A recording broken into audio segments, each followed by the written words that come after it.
Covering news where you live, this is 5 News. Well, thank you for joining us here today for the latest news and weather where you live. I'm Joe Ellison. Lamar School canceled classes today due to a power outage located southeast of Clarksville in Johnson County. This is where district leaders say a storm that rolled through on Monday knocked out power to their campuses. The district says they will have to make this day up later in the year. Meanwhile, it was a busy morning for first responders in Mayflower after a landfill caught fire on Monday as well. Mayflower Fire was first at the scene, and even around 2 a.m. during a holiday, they quickly got backup from more than a dozen departments.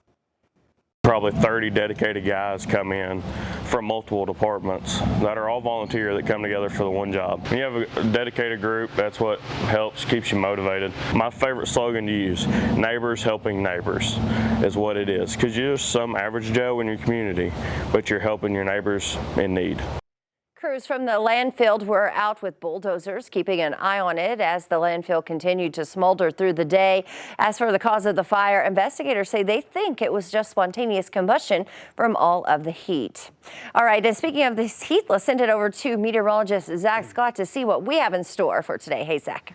Hey, Joe. Yeah, we're in a warm, sticky environment. Thankfully for today, though, at least for us, it will feel more comfortable outside because we're going to have a south wind that's going to be about 10 to 20 miles per hour.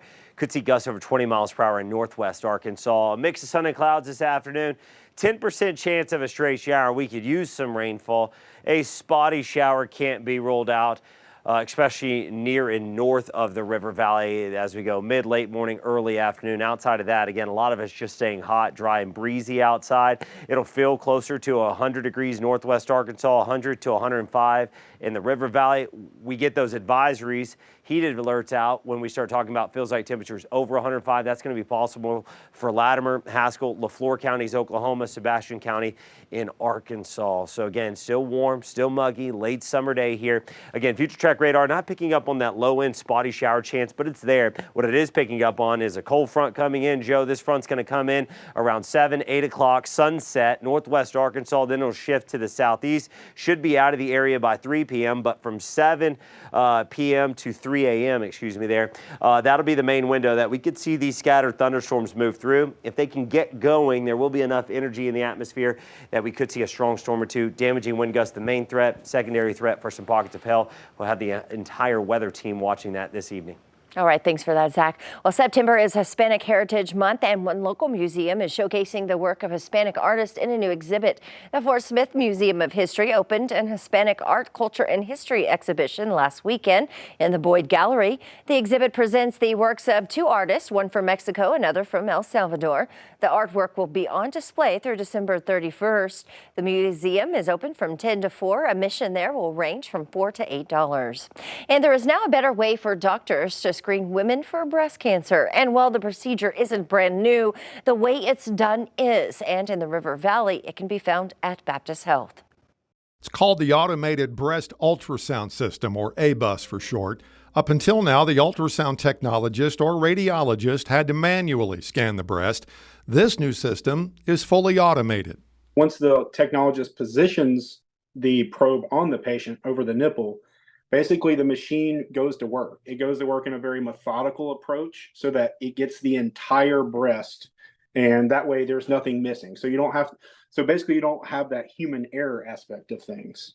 Dr. John Faircloth is a radiologist at Baptist Health in Fort Smith. He says the new procedure is especially designed to find cancers in dense breast tissue. The problem with mammography is, especially when you get women with very dense breast tissue, it's very difficult to see. And cancer looks very similar to normal occurring densities in the breast.